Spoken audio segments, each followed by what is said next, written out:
Internationalism is a political principle which transcends nationalism and advocates a greater political or economic cooperation among nations and people. Supporters of this principle are referred to as internationalists, and generally believe that the people of the world should unite across national, political, cultural, racial, or class boundaries to advance their common interests, or that the governments of the world should cooperate because their mutual long-term interests are of greater importance than their short-term disputes. Origins. In 19th-century UK there was a liberal internationalist strand of political thought epitomised by Richard Cobden and John Bright. Cobden and Bright were against the protectionist Corn Laws, and in a speech at Covent Garden on September 28, 1843, Cobden outlined his utopian brand of internationalism. Free trade.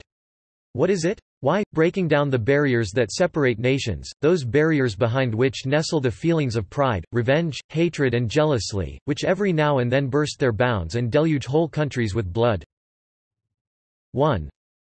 Cobden believed that free trade would pacify the world by interdependence, an idea also expressed by Adam Smith in his The Wealth of Nations and common to many liberals of the time. A belief in the idea of the moral law and an inherent goodness in human nature also inspired their faith in internationalism. Such liberal conceptions of internationalism were harshly criticized by socialists and radicals at the time, who pointed out the links between global economic competition and imperialism, and would identify this competition as being a root cause of world conflict.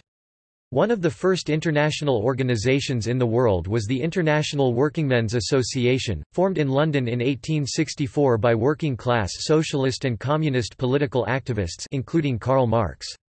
Referred to as the First International, the organization was dedicated to the advancement of working-class political interests across national boundaries, and was in direct ideological opposition to strains of liberal internationalism which advocated free trade and capitalism as means of achieving world peace and interdependence. Other international organizations included the Inter-Parliamentary Union, established in 1889 by Frédéric Passy from France and William Randall Cremer from the United Kingdom, and the League of Nations, which was formed after World War I. The former was envisioned as a permanent forum for political multilateral negotiations, while the latter was an attempt to solve the world's security problems through international arbitration and dialogue. J. A. Hobson, a Gladstonian liberal who became a socialist after the Great War, anticipated in his book Imperialism 1902 the growth of international courts and congresses which would hopefully settle international disputes between nations in a peaceful way.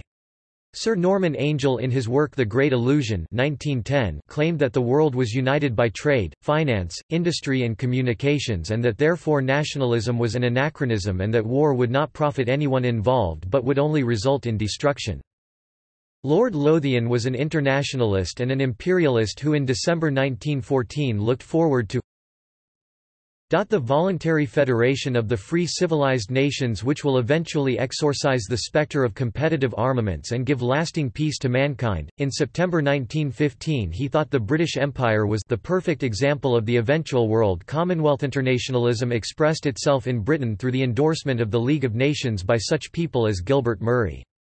The Liberal Party and the Labour Party had prominent internationalist members, like the Labour Prime Minister Ramsay MacDonald, who believed that our true nationality is mankind. Socialism. Internationalism is an important component of socialist political theory, based on the principle that working-class people of all countries must unite across national boundaries and actively oppose nationalism and war in order to overthrow capitalism. See entry on proletarian internationalism. In this sense, the socialist understanding of internationalism is closely related to the concept of international solidarity. Socialist thinkers such as Karl Marx, Friedrich Engels, and Vladimir Lenin argue that economic class, rather than nationality, race, or culture, is the main force which divides people in society, and that nationalist ideology is a propaganda tool of a society's dominant economic class. From this perspective, it is in the ruling class interest to promote nationalism in order to hide the inherent class conflicts at play within a given society, such as the exploitation of workers by capitalists for profit. Therefore, socialists see nationalism as a form of ideological control arising from a society's given mode of economic production. See dominant ideology. Since the 19th century, socialist political organizations and radical trade unions such as the Industrial Workers of the World have promoted internationalist ideologies and sought to organize workers across national boundaries to achieve improvements in the conditions of labor and advance various forms of industrial democracy. The First, Second, Third, and Fourth Internationals were socialist political groupings which sought to advance workers' revolution across the globe and achieve international socialism. See World Revolution. Socialist internationalism is anti-imperialist, and therefore supports the liberation of peoples from all forms of colonialism and foreign domination, and the right of nations to self-determination. Therefore, socialists have often aligned themselves politically with anti-colonial independence movements, and actively opposed the exploitation of one country by another, since war is understood in socialist theory to be a general product of the laws of economic competition inherent to capitalism, i.e., competition between capitalists and their respective national governments for natural resources and economic dominance. Liberal ideologies which promote international capitalism and free trade, even if they sometimes speak in positive terms of international cooperation, are, from the socialist standpoint, rooted in the very economic forces which drive world conflict. In socialist theory, world peace can only come once economic competition has been ended and class divisions within society have ceased to exist. This idea was expressed in 1848 by Karl Marx and Friedrich Engels in the Communist Manifesto. In proportion as the exploitation of one individual by another will also be put an end to, the exploitation of one nation by another will also be put an end to. In proportion as the antagonism between classes within the nation vanishes, the hostility of one nation to another will come to an end. The idea was reiterated later by Lenin and advanced as the official policy of the Bolshevik Party during World War I. Socialists have always condemned war between nations as barbarous and brutal. But our attitude towards war is fundamentally different from that of the bourgeois pacifists, supporters and advocates of peace, and of the anarchists. We differ from the former in that we understand the inevitable connection between wars and the class struggle within the country. We understand that war cannot be abolished unless classes are abolished and socialism is created. Topic: The International Workingmen's Association. The International Workingmen's Association, or First International, was an organization founded in 1864, composed of various working-class radicals and trade unionists who promoted an ideology of internationalist socialism and anti-imperialism. Figures such as Karl Marx and anarchist revolutionary Mikhail Bakunin would play prominent roles in the First International.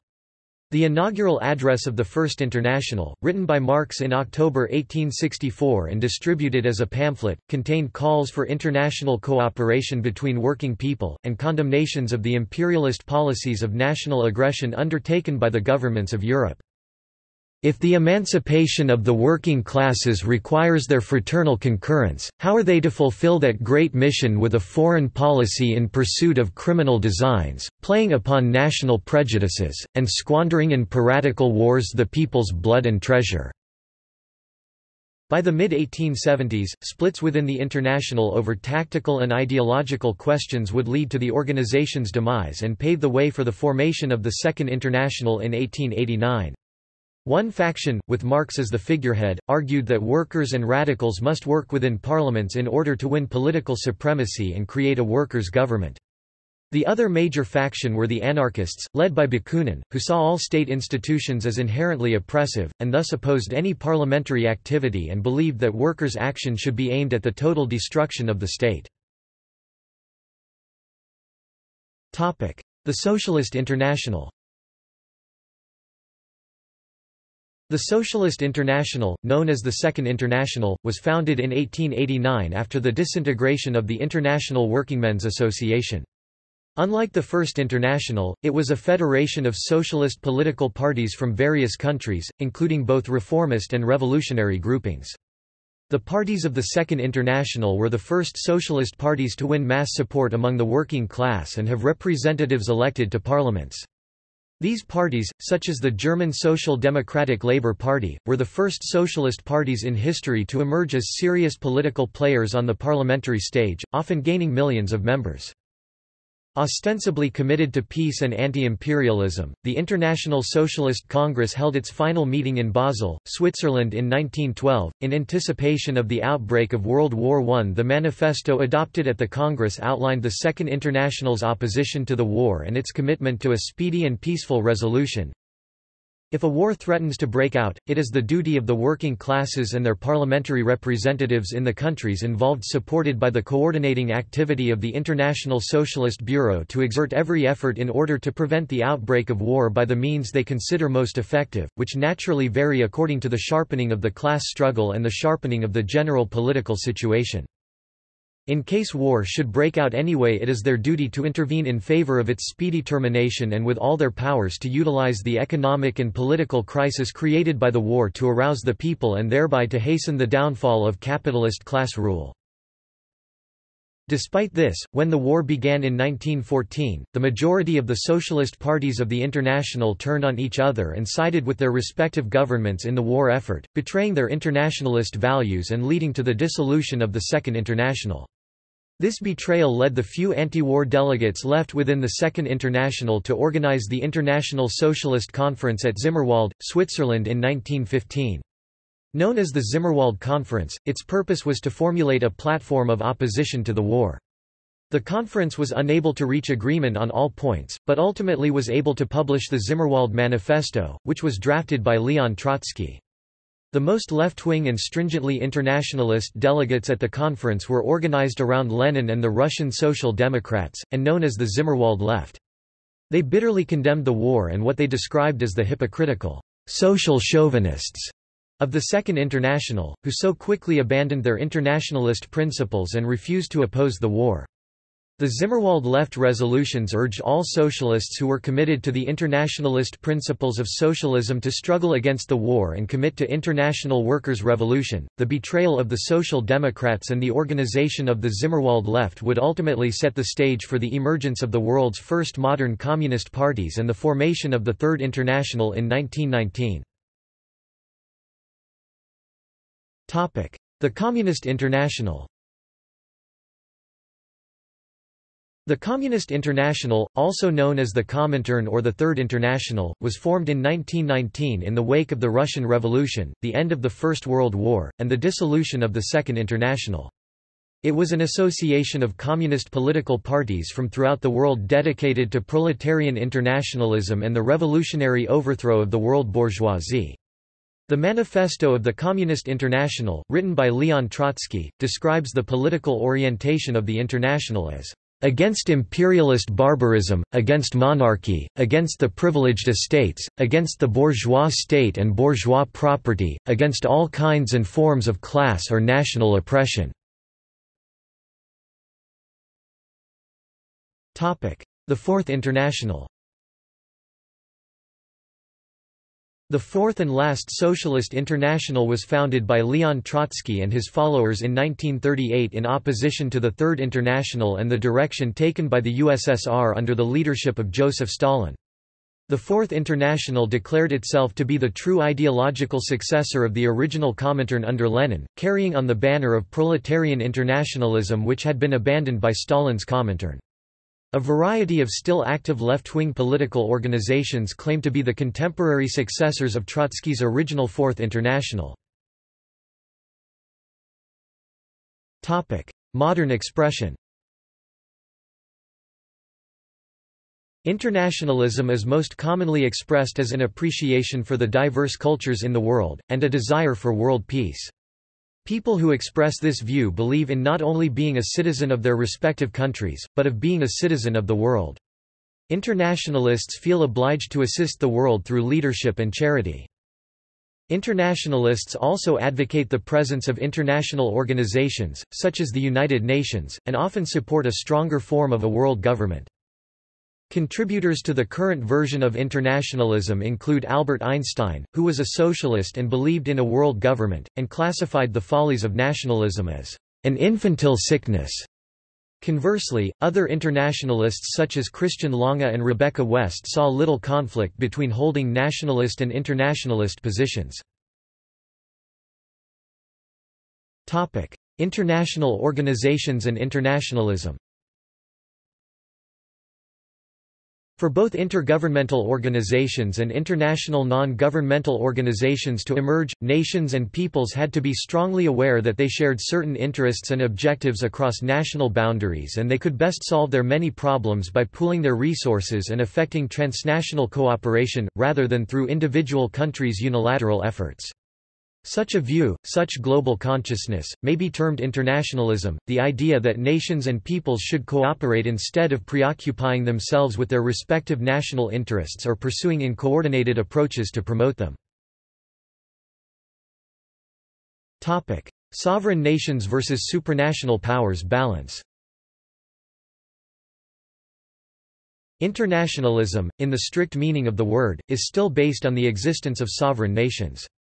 Its aims are to encourage multilateralism, world leadership not held by any single country, and create some formal and informal interdependence between countries, with some limited supranational powers given to international organizations controlled by those nations via intergovernmental treaties and institutions. The ideal of many internationalists, among them world citizens, is to go a step further towards democratic globalization by creating a world government. However, this idea is opposed and/or thwarted by other internationalists, who believe any world government body would be inherently too powerful to be trusted, or because they dislike the path taken by supranational entities such as the United Nations or the European Union and fear that a world government inclined towards fascism would emerge from the former. These internationalists are more likely to support a loose world federation in which most power resides with the national governments. Literature and criticism. In Jacques Derrida's 1993 work, Spectres of Marx, The State of the Debt, The Work of Mourning and the New International, he uses Shakespeare's Hamlet to frame a discussion of the history of the international, ultimately proposing his own vision for a new international that is less reliant on large-scale international organizations. As he puts it, the new international should be without status, without coordination, without party, without country, without national community, without co-citizenship, without common belonging to a class. Through Derrida's use of Hamlet, he shows the influence that Shakespeare had on Marx and Engels' work on internationalism. In his essay, Big Leagues, Spectres of Milton and Republican International Justice Between Shakespeare and Marx, Christopher N. Warren makes the case that English poet John Milton also had a substantial influence on Marx and Engels' work. Paradise Lost, in particular, shows the possibility of political actions oriented toward international justice founded outside the aristocratic order. Marx and Engels, Warren claims, understood the empowering potential of Miltonic republican traditions for forging international coalitions. A lesson, perhaps, for the new international. Other uses. In a less restricted sense, internationalism is a word describing the impetus and motivation for the creation of any international organizations.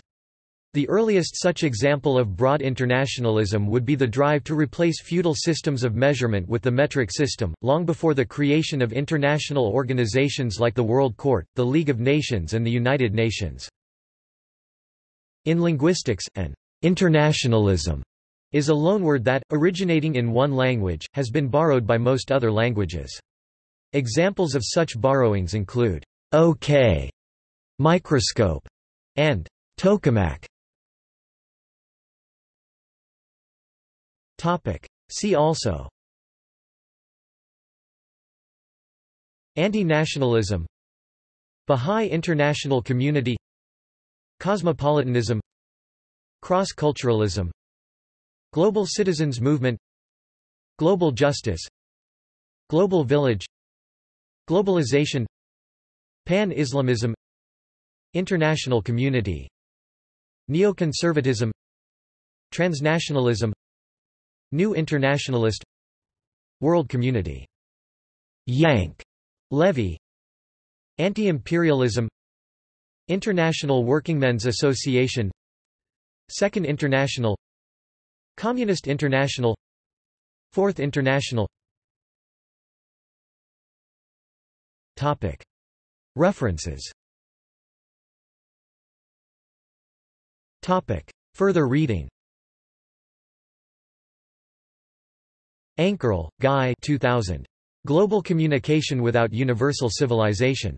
INU Societal Research. Volume 1, Coexisting Contemporary Civilizations, Arabo-Muslim, Bharati, Chinese, and Western. Geneva, INU Press. ISBN 2-88155-004-5. Derrida, Jacques 1993. Spectres of Marx, The State of the Debt, The Work of Mourning and the New International. ISBN 978-0415389570. Hallas, Duncan 2008. The Comintern, A History of the Third International. Chicago, Illinois, Haymarket Books. ISBN 978-1-931859-51-6. Warren, Christopher 2016. Big Leagues, Spectres of Milton and Republican International Justice Between Shakespeare and Marx, Humanity, An International Journal of Human Rights, Humanitarianism, and Development, Volume 7. External links. Pop Internationalism by Paul Krugman. Internationalism on Facebook.